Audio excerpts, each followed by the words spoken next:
Et salut tout le monde, c'est déjà vous allez bien les potes, aujourd'hui une nouvelle vidéo sur FM17, on est mercredi, j'espère que vous allez bien, c'est un petit mercredi qui s'entame aujourd'hui, et on est sur la fin de la saison 2 avec l'Olympique Lyonnais sur FM17, voilà une belle petite saison encore une fois qui s'est déroulée, sans surprise vous le savez je suis champion, donc j'ai confirmé ma bonne prestation en Ligue 1 la saison passée, malgré la déroute 5-0 contre le PSG lors du dernier épisode, j'ai quand même réussi à finir assez proprement la saison. Il n'y avait plus rien à jouer. Bon voilà, j'ai fait une belle saison dans sa globalité. On va donc aujourd'hui effectuer la finale de Coupe de France contre le Paris Saint-Germain. Encore une fois, un match contre le PSG qu'on aura décidément vraiment beaucoup affronté cette année. Et voilà, du coup, il y a deux matchs que je dois vous montrer aujourd'hui et je ferai aussi un petit résumé de la saison. Voilà, avec donc le premier match, donc je vais aller assez vite quand même. Le premier match qui s'est déroulé contre Caen avec le match nul malgré l'ouverture du score de l'OL à la 8e minute de jeu. On aurait mérité de gagner ce match-là. C'est une erreur de notre part de ne pas l'avoir gagné. C'est clairement une erreur, on aurait dû largement le remporter celui-ci. On va voir le premier but de Nabil Fekir, voilà, qui est plutôt en forme. Et alors attendez, je baisse la vitesse. Voilà. Alors voilà, vous allez voir le premier but de Nabil Fekir sur ce défilement de, enfin ce Darder qui chute, qui la passe à Vela. Vela fait une passe décisive pour Fekir. Malgré ça, on va avoir la réduction du score par Granero, ce même Granero qui voilà, nous envoie une frappe que Lopez, je sais pas, anticipe pas ou mal, ça qui fait qu'il y a un partout qu'on constate de nul à domicile. Et le dernier match de la saison fut contre le FC Lorient. Et là, on a eu une explosion de Carlos Vela qui revenait en force avec l'Olympique Lyonnais, je vous le rappelle. Et là, il nous met un petit doublé, fait qu'il remet un petit doublé. Voilà, Vela qui était vraiment pas très bon, a fait une fin de saison exceptionnelle, réellement, au niveau de son talent et du prix qu'on l'a payé. Il a vraiment très bien fini la saison, ce qui fait que c'est désormais un titulaire indiscutable sur ce poste d'ailier droit de l'équipe de l'Olympique Lyonnais. Vous allez donc voir le premier but de l'OL à la 47e minute de jeu, donc 45 plus 2 minutes d'arrêt de temps additionnel. C'est un but de Vela qui est plutôt joli, voilà, un Fekir qui la passe à Vela pour le 1-0. On aura ensuite le 2-0 par la suite avec Ferry pour Tolisso, Tolisso pour Fekir, Fekir Tolisso, Tolisso Ferry, Ferry Vela, Vela, Vela, Fekir et le 2-0, voilà, passe décisive de Vela pour Fekir. Donc la doublette qui en plus s'entend très bien, donc ça fait très plaisir d'avoir des joueurs qui se complémentent comme ça, et c'est plutôt utile d'avoir ça dans l'effectif, il faut l'avouer. Allez, vous allez voir, donc le prochain but, c'est le troisième but de l'OL avec donc ce but de Carlos Vela qui met un petit doublé des familles. Et on aura par la suite le 4-0 avec encore une fois un doublé de Nabil Fekir, deux doublés dans ce match. Et El Ghazi qui fait deux passes décisives en plus de ça. Donc clairement, les joueurs offensifs de l'OL ont été en très grosse forme. Voilà, vraiment, ils ont été très complémentaires à 3. Ils ont fait le jeu de ce match-là, ce qui nous permet d'être déjà champion. On va aller voir tout de suite les compétitions de cette saison pour faire un petit bilan avant le match de Coupe de France. Tout ça pour vous dire que en Ligue 1, on est donc premier avec 86 points. Derrière nous, le Paris Saint-Germain avec 77 points, 10 de plus que l'AS Monaco 3ème. Monaco quand même qui a fait une saison un petit peu décevante. On aurait peut-être, ils ont quand même beaucoup perdu 9 matchs, voilà. Quatrième place qui va donc permettre une qualification en Europa League, c'est les Girondins de Bordeaux avec 62 points. Ensuite, Rennes également qualifié avec 58 points en Europa League. Et normalement, Nancy sera également qualifié en Europa League. Donc Nancy en Europa League, c'est vraiment pas mal pour eux. Belle saison de leur part. Niveau des relégations, on a Strasbourg sans surprise qui est relégué, ainsi que l'En Avant Guingamp qui a mal fini la saison, là où le LOSC a très bien fini, et Lorient qui est en ballottage, donc en barrage contre, vous allez le voir tout de suite, contre Valenciennes, voilà, qui va donc devoir confirmer leur victoire 3-1, mais a priori Lorient va rester en Ligue 1.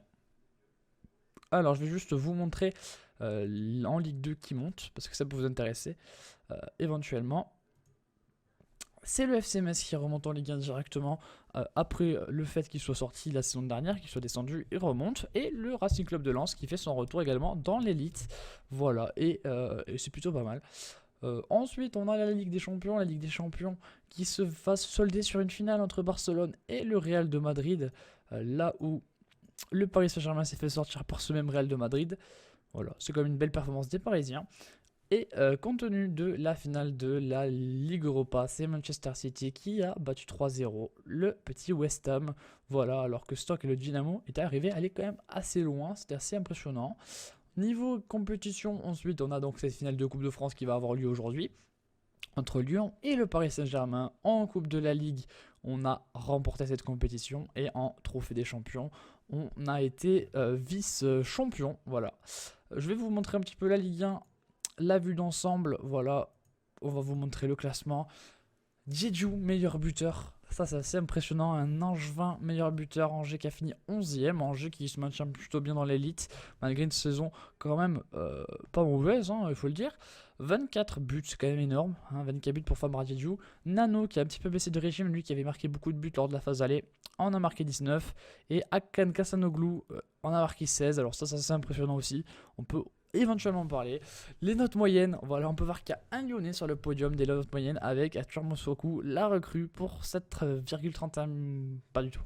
La recrue, pardon, avec 7,31 de notes. Voilà, je me perds dans mes explications. Mais tout simplement qui est dans les 3 meilleurs joueurs de Ligue 1 cette saison. Au niveau joueur du match, on a également Mamana qui est présent avec 6 fois homme du match. Hein, plutôt belle saison. Et le meilleur gardien avec le plus d'invincibilité fut Anto Lopez. Voilà. Et niveau carton jaune, on a aussi Maxime Gonalon. Donc on est un petit peu représenté partout. Je sais pas si c'est forcément bien, mais voilà, c'est le cas, les potes. On va faire vite un point sur l'effectif. On va faire en sorte que ça ne dure pas plus de quelques minutes. C'est vraiment très rapidement, donc pour voir juste les joueurs les plus utilisés. Donc on a Lopez, on a Nkoulou, Masuaku. Alors ça c'était une petite surprise que ce soit autant utilisé. Je pensais pas. Enfin, je pensais. Franchement, il m'a vraiment pas déçu ce joueur-là, alors que, réellement, intrinsèquement, c'est pas le meilleur joueur de l'effectif. Pourtant, il a vraiment bien fait le taf. Voilà, après Darder très utilisé, Gonalon, Fekir très utilisé aussi. Les moins utilisés, vous les avez ici. Donc Ferry, pas beaucoup de matchs finalement. Bakali, il vient juste d'arriver, il avait quand même fait pas mal de matchs. Voilà, quelques matchs pour certains joueurs. Vela qui revient bien. C'est aussi pour ça qu'il rejoue et qu'il n'a pas fait autant de matchs que ça. Il aurait pu en faire plus s'il avait été plus régulier. Niveau buteur, on a Nabil Fekir, le meilleur buteur du club cette saison avec 20 buts, suivi de Cornet, suivi de Carlos Vela qui a fait vraiment une très très bonne fin de saison. El Ghazi, lui, a un petit peu été inconstant, je trouve. Walter Gonzalez, ça c'est une bonne surprise par contre, qui, à part les derniers matchs, a été plutôt pas mauvais sur les matchs qu'il a effectués, ce qui lui a permis d'être aussi bien classé niveau but. Après voilà, on a certains milieux de terrain qui sont là avec 6 buts. Voilà tout. Niveau positif, c'est également Nabil Fekir le meilleur.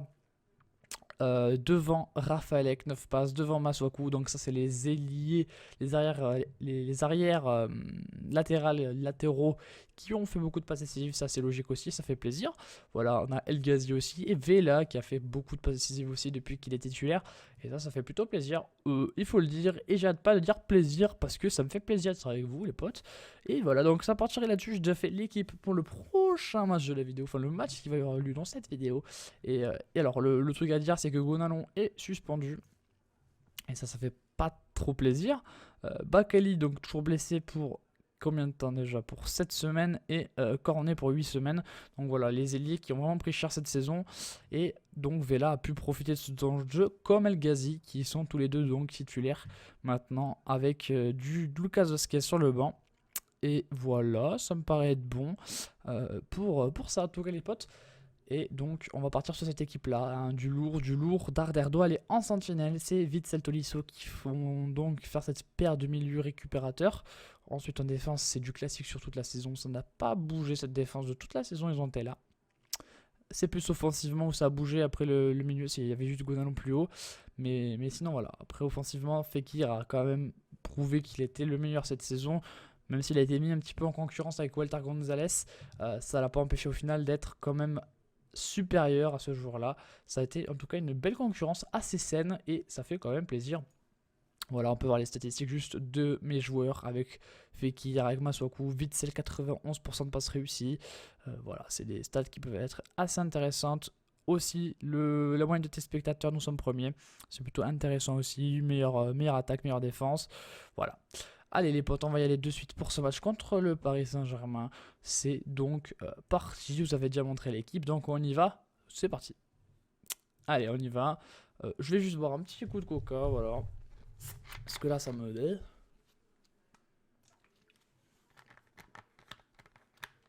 Puis je suis payé des millions, donc faut bien que je fasse un peu de pub. Voilà. N'hésitez pas à boire du Coca Zéro. Allez, on y va, c'est parti. Donc voici l'équipe qu'ils ont alignée. Avec beaucoup de changements par rapport à l'équipe du base du PSG. C'est assez impressionnant le nombre de recrues qu'ils font par saison. À des prix assez impressionnants aussi, hein, on peut le dire. Et donc c'est parti pour cette finale de Coupe de France entre l'Olympique Lyonnais et le Paris Saint-Germain. Le Paris Saint-Germain qui va quasiment, on peut le dire, évoluer à domicile vu que c'est à Paris ce match. Hein, comme tous les matchs de Coupe de France. C'est donc au Stade de France qu'il a lieu. Le stade mythique de France. C'est normal après que ce soit là-bas, il n'y a pas de problème. Puis bon, c'est le club de la capitale, c'est comme ça, il faut bien qu'il se fasse quelque part de toute façon ce match. Et donc voilà, ce serait mieux sur terrain neutre, mais bon, il y aurait moins de personnes, ce serait moins bien quand même, faut le dire. Allez, peut-être une action lyonnaise avec Fekir hein, qui essaie de combiner, qui avance en tout cas, qui avance et qui fait une frappe dégueulasse. Qui ne trompera personne, même pas, non personne. Le Stadia est limite peut-être, mais c'est tout. C'est tout. Frappe pas du tout convaincante pour l'instant de Nabil Fekir qui je l'espère va mettre de l'impact dans ce match comme il sait bien le faire. Pour l'instant on a l'air d'être un petit peu en difficulté malgré le carton jaune pour Gonzalo Guedes côté PSG et Sergi qui prend un jaune aussi. Ça, apparemment le rôle de sentinelle, tu prends des cartons jaunes, c'est un rôle assez ingrat pour ça. Rabiot qui prend également un carton jaune, hein, pour l'instant c'est le seul truc qu'on peut souligner dans cette première partie de match. Va falloir faire des réactions, hein, parce que là clairement ça s'est mal passé. On va très certainement changer Anwar El Ghazi qui m'a pas du tout convaincu. On va mettre le petit Vasquez qui intrinsèquement est un bon joueur, qui a beaucoup d'irrégularité cette saison, encore une fois c'est dommage. Il m'avait prouvé quelques petites choses au début de saison, ça s'est vite essoufflé, c'est assez dommage. Et peut-être Vela qui va faire des choses. Le plus grand point de Vela, la frappe, elle est cadrée, c'est Rigou qui l'arrête. C'était la première incursion lyonnaise dans la défense parisienne, c'est dommage. On aurait pu en profiter là-dessus, on aurait vraiment pu en profiter. C'était pas trop mal joué quand même, il faut le dire. Mais il y aura peut-être d'autres actions. Allez, peut-être avec Vasquez, là, qui peut donner le sens à Vela. Vela pour Fekir. Fekir qui va la jouer derrière avec Witsel. Attention quand même, Witsel sur Darder. Darder qui va reculer encore avec Mamana, qui relance sur Raphaël. Raphaël qui va donner une balle à Vela. Vela dans la surface. Vela, le centre pour Fekir. Et l'arrêt de Sirigu. Mauvaise tête de Fekir qui a pas du tout... Il a pas cru. Et clairement, là, il va être sortant, Nabil Fekir, si ça continue. Parce qu'il n'a pas fait un très bon match, Nabil Fekir. Il a eu 2 actions qu'il a complètement ratées. Et c'est déjà beaucoup. Je décide donc de faire rentrer Walter Gonzalez, un joueur qui a été plutôt bon quand il est rentré lors de ces matchs. En tant que titulaire, il n'a pas toujours prouvé. En tant que remplaçant, ça m'a très peu souvent déçu. Et clairement, on a besoin de voir autre chose dans ce match. Peut-être par l'intermédiaire de Walter Gonzalez. Et une tête, Nkoulou, la frappe et le but pour l'Olympique Lyonnais, le but, le 1-0, deuxième but de la saison pour Nicolas Nkoulou, mais le match est loin, très loin d'être fini. Il n'a fait même que commencer. Allez, on va devoir faire rentrer des joueurs au milieu de terrain. On va faire rentrer qui? Ferry, Yaya Touré. On peut faire rentrer Yaya Touré ou Ferry, d'après vous? Allez, on va faire rentrer Yaya Touré. Je m'explique. Sur coup de pied arrêté peut être très dangereux. Ferry, c'est de loin. Je vais privilégier l'expérience de Yaya Touré pour ce genre de match. Voilà, l'expérience, ça peut se jouer là-dessus. Et je décide donc de faire entrer un joueur très expérimenté, je pense, on peut le dire, hein, sans trop de problèmes. Là, ça joue encore une fois sur une action offensive lyonnaise, avec Yaya Touré que je viens de faire rentrer, qui fait une perte de balle, mais attention, ça profite quand même à Raphaël qui joue avec Vela. Vela, ouh là là, il s'est fait complètement chasser le ballon des pieds. Et là, ça part en contre-attaque pour le Paris Saint-Germain avec Cavani qui est lancé dans la profondeur. Cavani, Rabiot, l'équerre de Rabiot. Moi, je vais pas crier parce que il est pas. Enfin voilà, je vais pas déranger. Tolisso, la grosse faute sur Kurzawa. Le match en balle, Lucas Moura qui va tirer ce coup franc. C'est très mal tapé et ça va dans le but. Égalisation du PSG. Alors là, on s'est complètement trouvé. J'ai pas compris ce qu'avait fait le gardien. Il reste dans son but, on prend pas de but. Mais il a décidé de sortir et d'aller complètement à la pêche. Dramatique ce qui vient de se passer. Tolisso en plus qui rate son face à face derrière. Lopez qui fait n'importe quoi. On se fait donc égaliser. Et on n'a plus de changement. On doit y aller au talent maintenant. Assez déçu de se prendre un but comme ça. Vraiment un but de merde. Alors qu'on avait On avait la même mise sur cette finale, on avait la même mise. Et on sait comment ça se passe après. Ça peut être compliqué. Ça peut être compliqué. Maintenant, attention. Attention maintenant. Là, on a fait peut-être passer le coche. On avait l'opportunité. Et peut-être qu'on l'a laissé tomber tout simplement. Vasquez qui joue avec Yaya Touré. Yaya Touré, Vasquez pour Walter. Walter qui a des bons appuis. On le sait qu'il la donne à Vela. Mais Kurzawa intercepte. Mais attention, Darder en sentinelle, qui la passe quand même à Touré. Touré, qui l'a réussi pour Walter, ça c'est bien joué encore une fois. Walter pour Vasquez. Vasquez qui rentre et qui frappe. C'est Sirigu qui va attraper ce ballon. Frappe mauvaise hein, de Lucas Vasquez, qui a du mal quand même, a du mal. Mais il peut toujours, peut-être, sur un éclair de génie, nous apporter une victoire significative qui nous permettrait de remporter une nouvelle fois cette Coupe de France. Coupe de France dont on a besoin clairement. Et c'est parti pour la seconde prolongation, deuxième période de prolongation de 15 minutes. Et sinon, s'il n'y a pas de gagnant, ce sera les pénaltys, vous le savez, la loterie. Et alors dans FM, c'est encore plus la loterie qu'en vrai. Vous imaginez bien pourquoi, j'imagine. Enfin, on n'aura pas de regrets, on aura fait un beau parcours. On pourra s'en vouloir qu'à nous-mêmes, réellement. Et ça va être donc parti pour ce match où on va mettre ça. Hein. Fekir, Vela. Alors attendez, parce que du coup, c'est plus du tout pareil. Automatique, Vela, Touré, Gonzalez, Darder, Mamana. Ouais. Ouais. Est-ce que j'ai pas changé des trucs? Bon, les 3 premiers, les 4 premiers, ok. Et Mamana aussi. Bon, allez, c'est parti. Allez, c'est parti, c'est dans la tête. Carlos Vela. Vela, qui craque complètement son penalty, il a craqué. Vela, il tient pas la fin de saison. Cavani va le mettre dedans sans problème. Voilà, le contre-pied, ça m'étonne pas du tout. Voilà, bon, Vela a craqué. Expérience de Touré. Ouais, d'accord.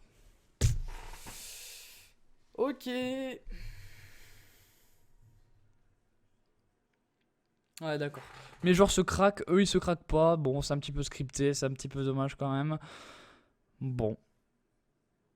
Bon. Bon, là c'est complètement scripté par contre. Bon. Écoutez, on a le droit à une séance de tir au but scriptée, donc c'est un peu chiant. Voilà. Bon, on va dire franchement, oui, non, un petit peu salé parce que c'est scripté complètement et qu'on n'a pas vraiment l'impression que sont réels. Voilà, on perd donc au penalty scripté cette finale. C'est quand même dommage, on aurait pu belle à gagner. Hein, voilà, mais bon, c'est tant pis, on la gagne pas. Et c'est comme ça, voilà comment on va se terminer cette saison. J'espère qu'elle vous aura plu. Lâcher un like si vous a plu. On se retrouve dès samedi pour la suite et pour la prochaine saison, voilà, avec les mercatos, etc. Je vous fais des gros bisous. On se retrouve donc bientôt. Ciao!